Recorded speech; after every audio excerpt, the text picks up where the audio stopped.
하나하나의 복은요, 모두가 다 이 세상의 복과는 전혀 거리가 멀고 완전히 맞은편, 상대편에 서 있는 개념적인 복입니다. 그 최고봉이요, 바로 오늘 우리가 함께 살펴볼 마지막 복, 의를 위하여 박해를 받는 복. 이 복이야말로 세상이 말하는 복과 가장 거리가 먼 복, 다시 말하면 하나님의 나라와 가장 가까운 복이 이 복이라고 우리들에게 말씀해 줍니다. 이 이야기를 한번 들어보셨습니까? 신앙인을요, 둘로 구분합니다. 어떻게 구분하냐면요, 하나는 떡고물 신앙입니다. 하나는 떡 신앙입니다. 못 들어보셨죠? 이번 주에 제가 만들었거든요. 떡고물 신앙 그리고 떡 신앙인데요, 떡고물 신앙은 어떤 신앙이면 하나님을 믿기는 믿는데 하나님이 주시는 부스러기 은혜, 떡 본질이 아니라 떡에 붙어있는 고물, 달달한 그것만 원하는 신앙을 떡고물의 신앙이고요, 떡 신앙은요, 생명의 떡 자체 되시는 예수님을 갈망하는 인생이라고 이렇게 제 스스로 한번 표현해 보았습니다. 떡고물은 먹으면 맛있지요. 근데 떡고물 많이 먹는다고 해서 힘이 생기진 않습니다. 떡고물 없는 떡은요, 맛이 없습니다. 그냥 쫄깃하고 물컹할 뿐입니다. 그러나 그것을 먹으면 힘이 납니다. 떡고물 신앙에는요, 하나님과 하나님이 기뻐하시는 뜻이나 또 하나님 나라에 대한 관심은 전혀 없이 그저 이 땅에서 하나님의 은혜로 떨어지는 떡고물 같은 그 은혜, 부스러기 은혜를 바라고 신앙생활하는 것이시기 때문에요, 이 8번째 복, 의를 위해서 박해받는 것에는요, 전혀 관심도 없고 또 흥미도 느끼지 못하는 인생을 이야기합니다. 왜냐하면 박해라고 하는 것은요, 떡고물의 맛이 아니기 때문에 그렇습니다. 그러나 떡 신앙은요, 생명의 떡 되시는 예수님을 먹고 마시기를 갈망하고 예수님처럼 살기를 원하는 인생이기 때문에 이 8번째 복을 딱 마주하면, 야, 이것이야말로 정말 최고의 복이구나 라고 감탄하게 될 겁니다. 왜 그럴까요? 이 8번째 복이야말로 예수님의 공생의 이야기를 그대로 담고 있는 한 문장이기 때문에 그렇습니다. 예수님의 공생의 삶을요, 한 줄로 표현한다면 이 8번째 복으로 표현할 수 있을 겁니다. 의를 위하여 박해를 받음으로 천국을 만들어가는 인생, 이것이 바로 예수님의 공생의 인생이었습니다. 그리고 예수님은요, 박해를 통해서 하나님의 의, 곧 하나님께서 이 땅에 보내실 때 주신 그 사명을 이루실 때 십자가에서 이렇게 선포하셨습니다. 다 압니다. 다 이루었다. 헬라어로 뭐예요? 테텔라스타이. 다 이루었다 라고 선포하신 인생이 예수님의 인생입니다. 그러면 8번째 복이요, 그런 예수님의 인생을 한 줄로 표현한 가장 아름다운 문장이라면 생각해 보십시오. 누가 이 세상을 떠나며 나는 다 이루었다 라고 말할 수 있는 인생을 살아갈 수 있을까요? 만약 인생을 마무리하면서 다 이루었다 라고 말하는 사람이 있다면 둘 중 하나입니다. 하나는요, 예수님을 닮은 인생을 살아가며 나는 예수님처럼 열심히 닮아 살아갔어, 나는 이 정도면 충분해, 나는 다 이루었어 라고 얘기하는 신앙인이거나, 다른 하나는요, 뼛속까지 교만한 사람이 아니고서는 다 이루었다라고 이야기할 수 없을 것입니다. 그런데요, 예수님을 닮아가는 인생의 최고봉인 의를 위해서 박해를 받는 인생이 내 인생 가운데 가장 큰 복이라고 고백하는 사람은 하나님 앞에 설 때에 우리도 예수님처럼 다 이루었다라고 고백할 수 있는 복으로서의 초청이 바로 이 8번째 복입니다.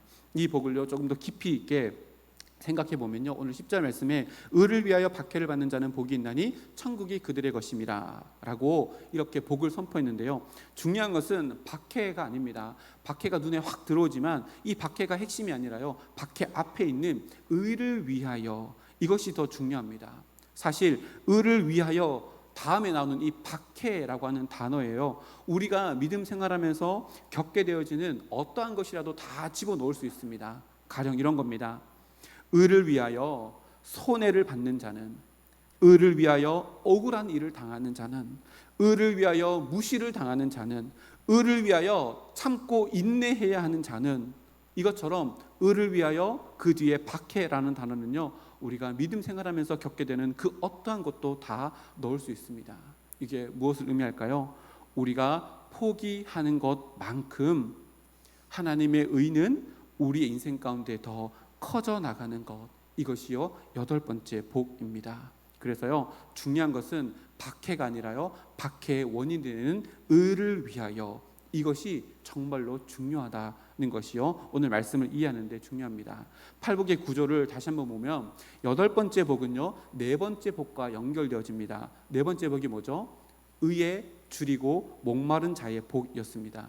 의를 갈망하고 의를 추구하며 의를 실행하며 살아가는 자가 4번째 복인데요, 여기서 말하는 의라고 하는 것이 디카이오시네라고 이렇게 이야기했었습니다. 하나님의 성품으로서의 의로움, 다시 말하면 하나님의 성품을 닮아가려는 마음을 가진 자라고 이렇게 이야기할 수 있는데요, 그리고 이것을 목표로 삼고 살아가면 밑에 파란색 박스에 있는데요, 4번째 복의 실체, 열매, 결과가 8번째 복입니다. 의를 위해서 계속해서 하나님 닮아가기를 원합니다 라는 마음으로 인생을 살아가다 보면 그 결과가, 그 끝이 어디냐면 의를 위해서 박해, 곧 어떠한 대가도 다 지불하겠습니다 라고 하는 삶을 살아가게 된다. 그만큼 내 삶 가운데 하나님의 의가 내 삶에 너무나도 확실하고 분명한 목표가 되어진 인생, 이런 인생이 가장 복된 인생이며 행복한 인생이다 라고 하는 것이 바로 오늘 복의 의미입니다. 그러니까요, 박해가 중요한 것이 아닙니다. 박해의 원인이 되어지는 내 인생의 목표가 의를 위하여, 확실한 목표가 무엇인가 라고 하는 것을 의미합니다. 그래서요, 이 말씀은요, 우리들에게 이런 질문을 던지는 것 같습니다. 8번째 복을 선포하시면서요, 너의 인생의 가장 확실한 목표가 무엇이냐? 하나님의 의라는 목표를 위해서 너는 박해라는 어떠한 대가도 지불할 수 있는 마음의 준비가 되어 있느냐? 이런 질문을 마치 우리들에게 던지는 것 같은 복이 바로 이 8번째 복입니다. 이것을요, 질문을 안고 살아간다면 우리는 하나님께서 이 땅 가운데 보내신 예수님이 누렸던 가장 큰 복을 누리는 자로 살아가게 될 겁니다.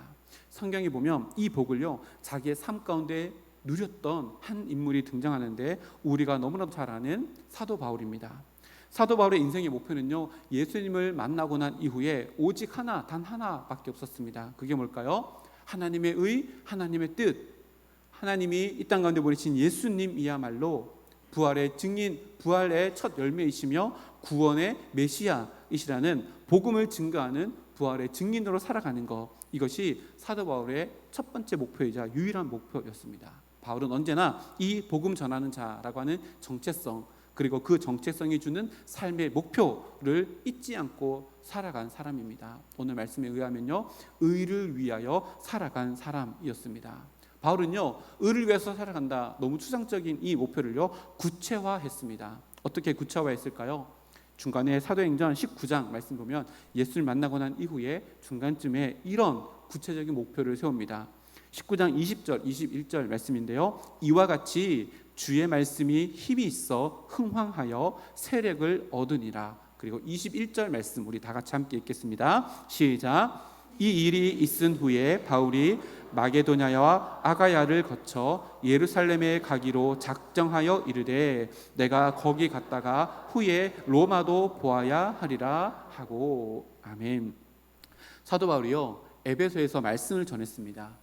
에베소에서 말씀을 전했는데 엄청나고 위대한 놀라운 역사가 일어나는데, 하나님의 말씀을 들은 마술사들이 삶이 완전히 보여지는 가시적인 어떤 행동을 보여줍니다. 그게 뭐냐면요, 당시의 책이라고 하는 것은 굉장히 고가의 물건이었는데요, 성경의 기록에 의하면 은 5만이나 되어지는 엄청난 값어치의 마술책을 어떻게 해요? 불살라 버립니다. 마술사가 마술책, 그것도 너무나도 비싼 그 책을 불살라 버렸다라는 거, 무엇을 의미할까요? 마술사 자기의 인생의 기초를 송두리째 빼고 바울이 증거한 말씀, 하나님, 예수님을 본인들의 삶의 기초로 바꾸었다라고 하는 것을 의미합니다. 바울이요, 말씀을 증거했는데 놀라운 역사, 말씀의 역사를 직접 눈으로 에베소에서 목격한 이후에 이렇게 고백한 겁니다. 야, 말씀의 능력이 이 정도라면 지금 모든 길이 다 통하고 있는 이 로마에 가서 말씀을 증거하면 그곳을 찾는 세계 각국의 사람들이 하나님의 말씀으로 변화가 되어지고 자기 고국으로 돌아가서 놀라운 복음의 증인으로 살아간다면 하나님께서 얼마나 기뻐하실까. 이 목표를 삼고 로마로 가기로 결단하고 이것을 자기의 삶의 목표로 삼고 한 걸음 한 걸음 걸어갑니다. 바울이 이렇게요, 로마로 가기로 결단하고 한 걸음 한 걸음 나아가는 그 과정이 일사천리로 우리 원래 주제처럼 순풍에 돛단 듯 순항하는 인생이었을까요? 아니요, 그렇지 않습니다. 정반대였습니다. 사도 바울이 고린도 교회에게 보내는 두 번째 편지인 고린도 후서 말씀에 보면 자기가 로마로 가는 과정 가운데 겪었던 자신의 삶 가운데 고생담을요 이렇게 이야기합니다. 길지만 제가 천천히 읽어드리겠습니다. 고린도 후서 11장 23절에서 27절입니다. 그들이 그리스도의 일꾼이냐 정신없는 말을 하거니와 나는 더욱 그러하도다. 내가 수고를 넘치도록 하고 옥에 갇히기도 더 많이 하고 매도 수없이 맞고 여러 번 죽을 뻔하였으니 유대인들에게 40에 하나 감한매를 5번 맞았으며 3번 퇴장을 맞고 1번 돌로 맞고 3번 파선하고 일주야를 깊은 바다에서 지냈으며 여러 번 여행하면서 강의 위험과 강도의 위험과 동족의 위험과 이방인의 위험과 시내의 위험과 광야의 위험과 바다의 위험과 거짓 형제 중에 위험을 당하고 또 수고하며 애쓰고 여러 번 자지 못하고 줄이며 목마르고 여러 번 굶고 춥고 헐벗어 놀아. 사도 바울이 한두 개가 아니라 이런 많은 고생을 로마로 가는 여정 가운데 겪었다라고 이야기합니다. 이렇게 한번 생각해 볼까요? 이 많은 것 중에 우리가 한두 가지만 경험했다면 어떻게 됐을까요? 다니엘 기도에 가서 간증했을지도 모릅니다. 그렇죠? 근데 저는 이 본문 읽을 때마다요 상자, 제 머릿속에 어떤 상자 하나가 떠오릅니다. 어떤 상자일까요? 앞에 이미지를 제가 준비했는데요, 이 상자입니다. 이거 아십니까? 이걸 아신다면 저보다 연령이 훨씬 높으신 분들입니다. 과자 종합 선물 세트, 옆에 보니까 롯데 오리온 종합 선물 세트 있는데요, 사도 바울이 기록해 놓은 것 고난 종합 선물 세트처럼 저한테는 늘 보여집니다. 그런데요, 고난을 이렇게 맛있는 과자가 들어있는 가벼운 것으로 이야기하는 것은요, 사도 바울이 그 고난을 겪으면서 이것은 기꺼이 내가 복음을 증거하는 의를 이루기 위해서 기꺼이 지불할 수 있는 대가라고 기쁨으로 짊어졌기 때문입니다. 무엇을 말할까요? 바울에게 있어서 하나님의 의, 하나님의 뜻, 복음을 증거하는 일이라는 이 분명한 목표는요, 고난 선물 세트 같은 정말이지 견디기 힘들고 어려운, 때로는 거의 죽을 만큼의 무게를 지닌 아픔까지도 기꺼이 대가로 지불할 만큼 너무나도 확실하고 너무나도 분명하고 뚜렷한 나에게 주어진 하나님의 뜻이라고 하는 것이 분명했기 때문에 그렇습니다. 그런 사도 바울이요, 의를 행하며 걸어가는 그 여정 속에서 힘들고 어려운 고난 종합 선물 세트를 삶 가운데 누리면서도 이렇게 고백합니다. 빌립보서 3장 13절에서 14절입니다. 빌립보서는 옥중에서 쓴 글이지요. 형제들아, 나는 아직 내가 잡은 줄로 여기지 아니하고 오직 한 일, 즉 뒤에 있는 것은 잊어버리고 앞에 있는 것을 잡으려고 표대를 향하여 그리스도 예수 안에서 하나님이 위에서 부르신 상을 위하여 달려가노라. 표대를 향하여 달려가노라. 뭐예요? 의를 위해서 박해도 기꺼이 대가 지불하며 나는 멈추지 않고 달려가겠노라. 그리고 사도행전 20장 24절 말씀, 아까 19장에서 로마로 가리라 결단하고 난 이후에 이렇게 고백합니다. 한번 같이 읽어볼까요? 앞에 화면에 있습니다. 시작.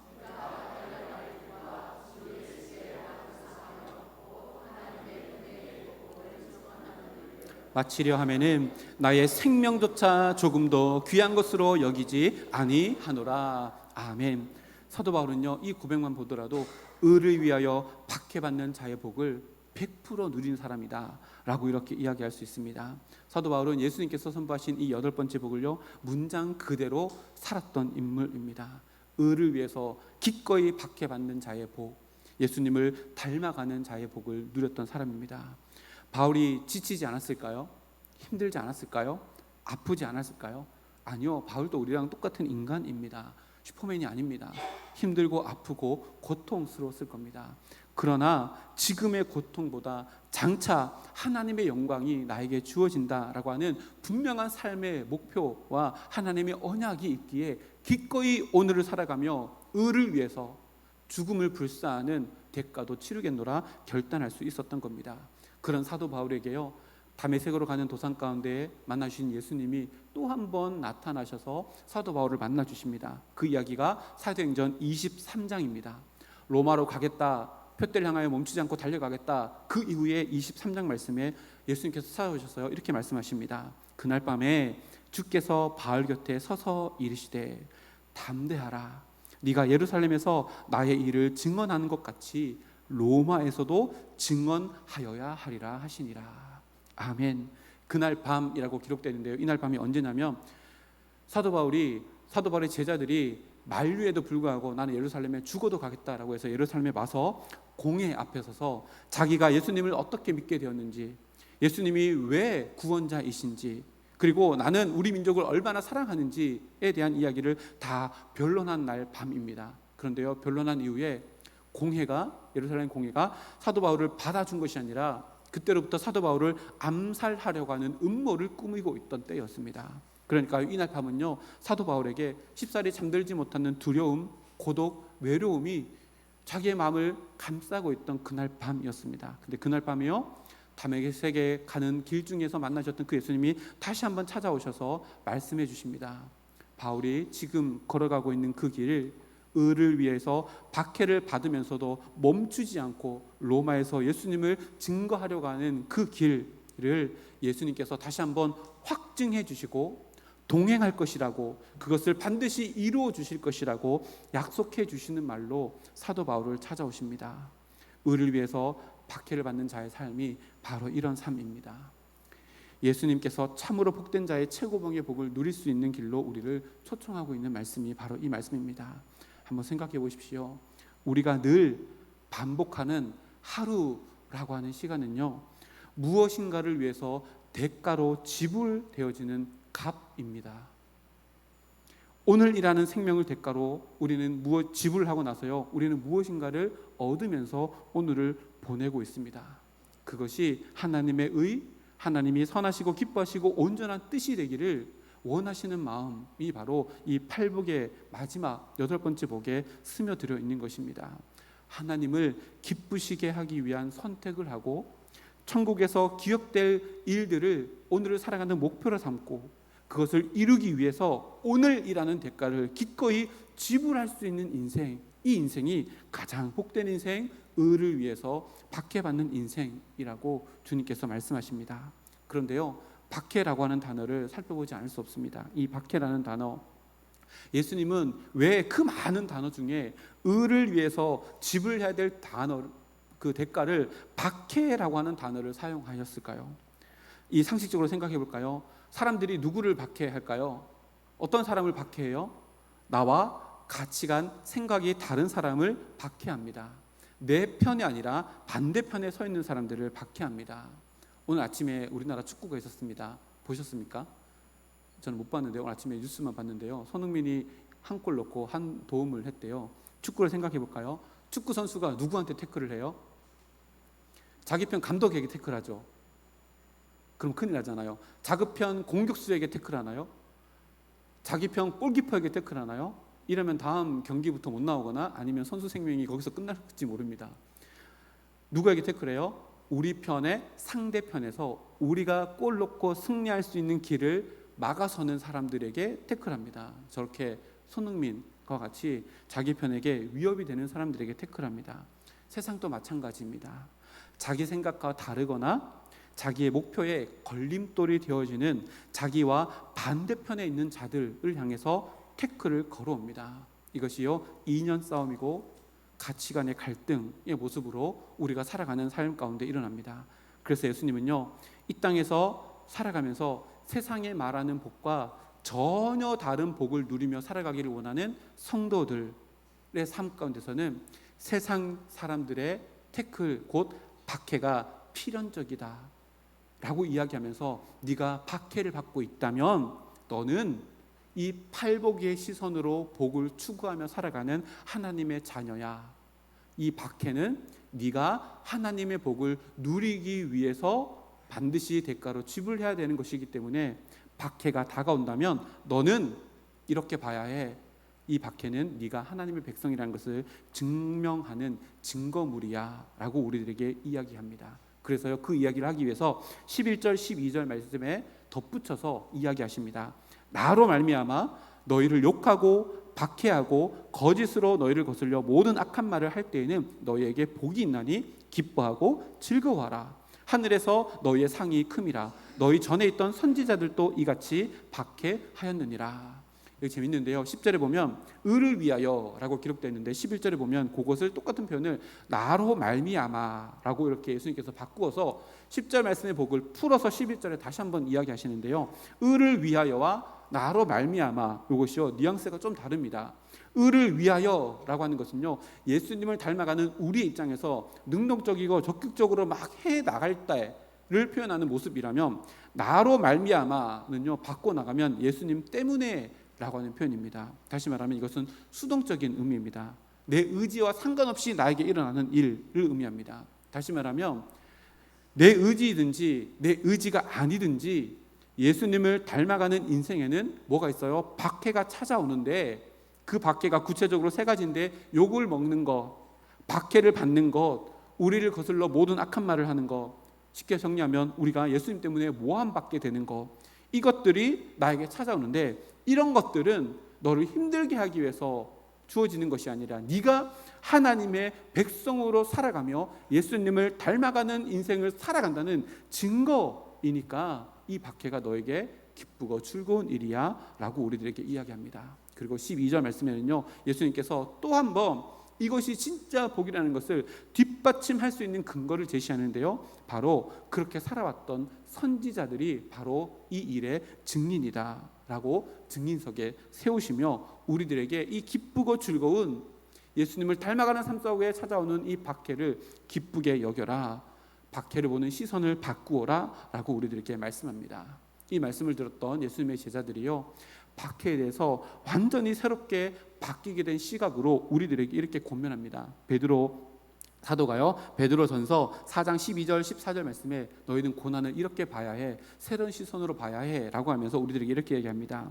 사랑하는 자들아, 너희를 연단하려고 오는 불시험을 이상한 일 당하는 것 같이 이상히 여기지 말고 오히려 너희가 그리스도의 고난에 참여하는 것으로 즐거워하라. 이는 그의 영광을 나타나실 때에 너희로 즐거워하고 기뻐하게 하려 함이라. 14절 말씀만 우리 같이 읽겠습니다. 시작. 너희가 그리스도의 이름으로 치욕을 당하면 복이 있는 자로다. 영광의 영 곧 하나님의 영이 너희 위에 계심이라. 아멘. 베드로가요 두 가지를 이야기합니다. 하나는요, 예수님을 믿기 때문에 찾아오는 인생의 이상한 일은 이상한 일이 아니라 예수님의 고난에 참여하는 일이기 때문에 기뻐해야 될 일이다. 고난을 그렇게 봐야 한다라고 이야기하고요. 더 놀라운 이야기를 하는데, 베드로가 이런 시선으로 너의 고난을 바라봐야 해라고 하면서 이야기하는 것은 너희가 예수님 때문에 치욕을 받고 모욕을 받고 손해받고 박해받는 그 자리는, 그 위에는 하나님의 영광이 임하는 자리이니 영광의 시선을 하나님께 고정하고 고난을 이겨내라 우리들에게 이야기합니다. 생각해 보십시오. 예수님의 이름 때문에, 믿는 것 때문에, 예수님을 닮아가는 것 때문에 손해보는 그 자리는 어떤 자리예요? 우리 아픔의 자리가 아니라 하나님의 영광이 우리 머리 위에 임재하시는 자리라고 베드로가 이야기합니다. 오늘로 팔복의 말씀을 마무리하게 되어지는데요, 팔복을 한마디로 정리하고 표현하자면 어떻게 될까요? 오늘 말씀의 제목을 제가 그래서 이렇게 했습니다. 다름과 따름의 복을 누리라. 이것이 팔복을 한마디로 정리하면 이렇게 되지 않을까라고 나름 생각해 봤습니다. 다름이라고 하는 것은요, 세상의 복과 전혀 다른 복, 이 팔복을 추구하며 살아가자라고 하는 것을 의미하고요, 따름이라고 하는 것은 예수님을 따라가는 삶을 살아가자, 이것이 뭐라고요? 진짜 복이라는 거예요. 세상 사람들이 말하는 그 복을 쫓아가서 그것을 얻는 것이 복이 아니라 세상과 전혀 다른 복을, 이 다름의 복을 누리는 것, 그리고 예수님을 따라가는 것, 이것이 진짜 복이라고 하는 것을 의미합니다. 팔복을 오늘로 마무리하지만요, 이 복을 누리는 것은요, 우리 남은 여생 가운데 실천하고 누려야 될 복입니다. 이 세상과 다른, 그리고 예수님을 따라가는 이 복을 마음껏 누리는 우리 모두가 되기를 주님의 이름으로 축복합니다. 그리고 베드로가요, 이 팔복의 삶을 이렇게도 표현하는데요. 이 구절만 살펴보고 마치도록 하겠습니다. 베드로전서 2장 21절 말씀인데요. 앞에 화면에 있습니다. 우리 함께 읽어볼까요? 시작. 이를 위하여 너희가 부르심을 받았으니 그리스도도 너희를 위하여 고난을 받으사 너희에게 본을 끼쳐 그 자취를 따라오게 하려 하셨느니라. 아멘. 이렇게 계속 띄워주시고요. 중간에 보니까 예수님께서 고난을 받으시고 의를 위해서 박해를 받으셔서 우리에게 구원을 허락해 주셨는데 이것은 우리를 위한 거래요. 그리고 사도 바울이 베드로가 뭐라고 얘기하냐면 너희에게 본을 끼쳐 그 자취를 따라오게 하려고 예수님께서 고난을 받으셨다라고 하는데요. 요 본이라고 하는 단어를 한 장 넘겨주시고 히포크라모스라고 하는 단어인데요. 이게 재밌습니다. 본이라고 하는 단어는 아래에 쓰다라고 하는 단어인데요. 어렸을 때 글씨 배울 때 원본을 넣고 그 위에 습자지라고 하는 것을 기름종이를 이렇게 딱 얹어가지고 따라쓰기 하는 거 있잖아요. 이것과 똑같은 의미입니다. 예수님께서 이미 의를 위해서 고난받는 삶을 살아오셨고 그 위에 우리 인생을 이렇게 올려놓고 따라 쓰라는 겁니다. 이게 본이라고 하는 의미입니다. 그래서요, 8번째 복은요, 의를 위해서 박해받아서 천국을 우리에게 주신 예수님의 그 삶, 그 위에다가 우리 인생의 습자지를 딱 올리고 예수님을 따라서 우리의 삶을 따라 쓰는 것, 이것이 진짜 복이며 팔복의 최고봉의 복이라고 우리들에게 이야기합니다. 그래서요, 실천사항을 여기서 드리겠습니다. 제가 지난주에요, 옆에 있는 이미지, 팔복 이미지를 우리 구역장님들한테 다 배포했습니다. 요거를요, 오늘 모든 구역원들한테 다 배포를 해주시고요. 실천사항입니다. 조금 어렵습니다. 근데 도전해볼 만합니다. 다름과 따름의 복을 실천하기.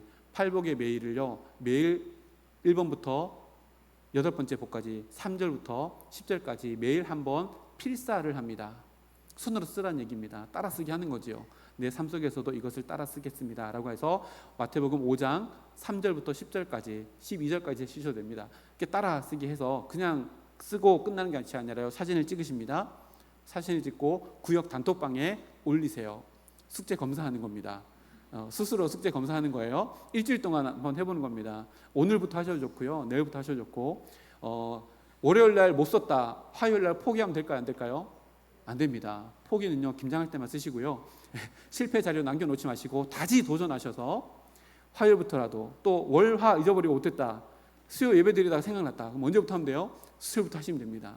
꼭 도전하셔서요, 내 삶 가운데도 이 팔복을 예수님께서 이미 다 써놓으신 복, 그 위에 내 인생의 습자지를 딱 올려서 동일하게 내가 써보겠다라고 하는 결단으로 이 복을 마음껏 누리기를 주님의 이름으로 축복합니다. 그래서 우리 구역마다 사진 막 올라오는 거 저에게도 좀 보내주셔가지고 다음 주에 여기 영상에도 한번 띄워봤으면 좋겠습니다. 부담 엄청 되시죠? 원래 신앙은 부담입니다. 이 무대감을 느껴야지 신앙생활 할 수 있습니다. 매일매일 예쁘게 글씨 쓰셔가지고 구역 단톡방에 올리시고, 우리 구역장님들은 우리 구역장 단톡방에도 이렇게 올려주셔서 공유해 주시면 감사하겠습니다. 우리 다 같이 일어나서 이렇게 한번 외치고, 앞에 있습니다. 우리 다 같이 일어나서 이렇게 외치고 우리 예수도 알기 원하네 우리 찬양하고 축도를 마치겠습니다. 앞에 있는 거 붉은색 글씨 2개 힘차게 한번 외쳐보겠습니다. 시작. 팔복의 사람으로 살아갑시다. 다름과 따름의 복을 누립시다. 아멘. 우리 예수도